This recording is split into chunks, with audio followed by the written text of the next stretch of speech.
Welcome to Let's Learn Physics classes. I am Deepak Chaudhary. Today we will discuss the concept of dispersion of white light. In today's lecture we will cover dispersion, rainbow, formation of rainbow and example of dispersion. Dispersion of white light.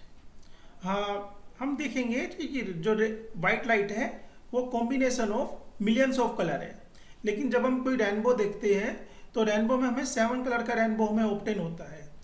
तो इसके base पे हम कह सकते हैं कि white light is a combination of 7 colours, but actual में जो वाइट लाइट है वो combination of millions of colour का होता है। The phenomena of splitting of white light into 7 constitute colour on passing through a prism is called dispersion of light. Then we obtain a spectrum. Spectrums में जो colour का sequence obtain होगा that is a VIBGYOR. V for violet, I for Indigo, B for blue, G for green, Y for yellow, O for orange, R for red. ये 7 colour का हमें combination obtain होता है जब white light pass through होती है किसी prism में से। तो डिस्पर्सन के एग्जाम्पल कौन कौन से, किसके बेस पे हम डिस्पर्सन देख सकते हैं इजीली? प्रिज्म हो, रेन ड्रॉप्स हो, CD है, DVD है, डिफेक्टिव ग्रेटिंग है, इनकी हेल्प से हम डिस्पर्सन इजीली देख पाते हैं और हमें एक 7 कलर का स्पेक्ट्रम ऑब्टेन हो जाता है जिसमें कलर का कॉम्बिनेशन कौन सा होगा? विबग्योर। यहाँ पे आप देखेंगे कि जो लेफ्ट साइड में जो डायग्राम लिया है इसमें मोनोक्रोमेटिक लाइट डाली गई है प्रिज्म पे, और राइट साइड में जो डायग्राम है उसमें वाइट लाइट डाली गई है। मोनोक्रोमेटिक लाइट वो लाइट होती है जिसकी एक सिंगल वेवलेंथ होती है। जैसे रेड कलर है वो मोनोक्रोमेटिक लाइट है, सिंगल है।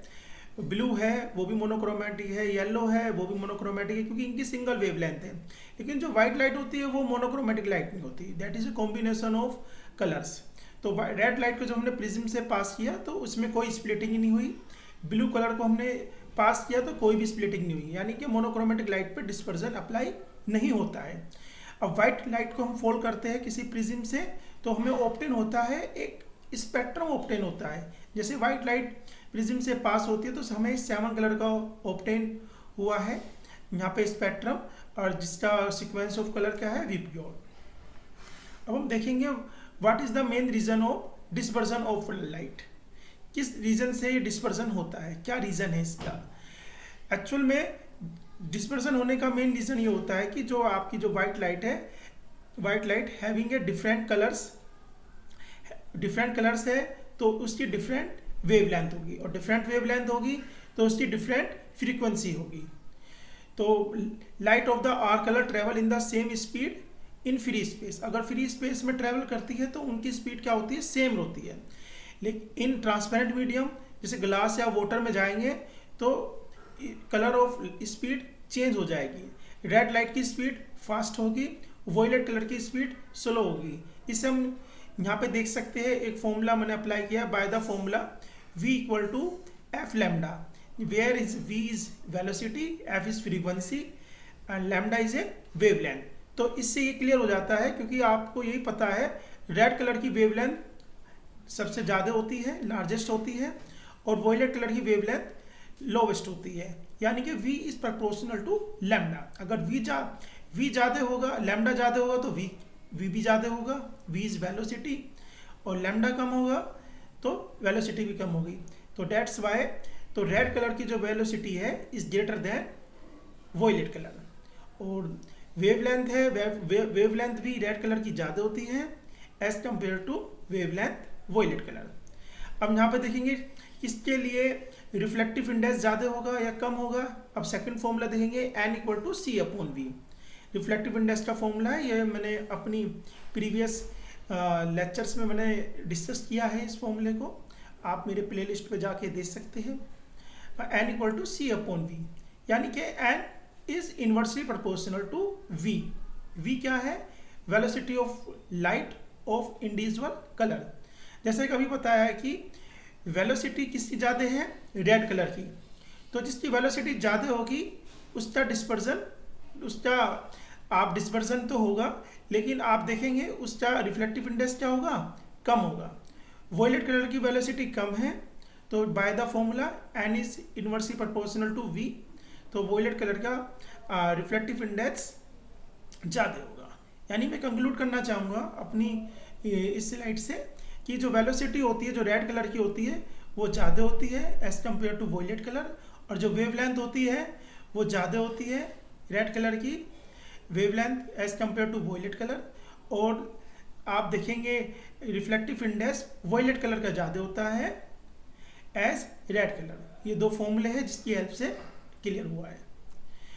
यहाँ पे एक और कंक्लूजन निकलता है, wavelength is proportional to velocity and inversely proportional to deviation. यानी कि वेवलेंथ जिसकी ज़्यादा होगी उसका डेविएशन कम होगा। तो एक ही हमारा कंसेप्ट फॉर्मूला है। तो यहाँ पे हम देखेंगे द रिफ्लेक्टिव इंडेक्स किसका ज़्यादा था, रिफ्लेक्टिव इंडेक्स किसका ज़्यादा था, यहाँ पर वॉयलेट कलर का ज़्यादा था। और जिसका रिफ्लेक्टिव इंडेक्स ज़्यादा होगा उसका डेविएशन कम होगा, और जिसका रिफ्लेक्टिव इंडेक्स कम होगा उसका डेविएशन ज़्यादा होगा। तो यहाँ पर डेविएशन किसका ज़्यादा होगा, यहाँ पर डेविएशन हमारा होगा यहाँ पर वॉयलेट कलर का ज़्यादा होगा। तो वॉयलेट कलर का डेविएशन ज़्यादा होगा as compare to red colour.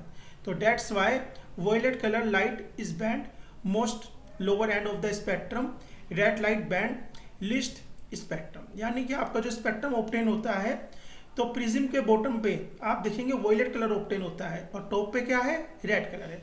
वो इस बेस पर है जिसकी वेवलेंथ ज़्यादा होगी उसका डेविएशन कम होगा, जिसकी वेवलेंथ कम होगी उसका डेविएशन ज़्यादा होगा। इस बेस पे हमारा ये स्पेक्ट्रम ऑब्टेन होता है। अब देखेंगे recombination of spectrum of white light produce a white light. अभी आपने देखा कि जब हम व्हाइट लाइट को पास करते हैं तो 7 कलर्स में स्प्लिट हो जाती है। अब लेकिन हम ये भी सोचते हैं कि रिकॉम्बिनेशन कैसे हो जाए, recombination of white light produce a white light. यानी कि हमने यहाँ पे हम 2 प्रिज्म्स लेंगे, प्रिज्म 1 एंड प्रिज्म 2।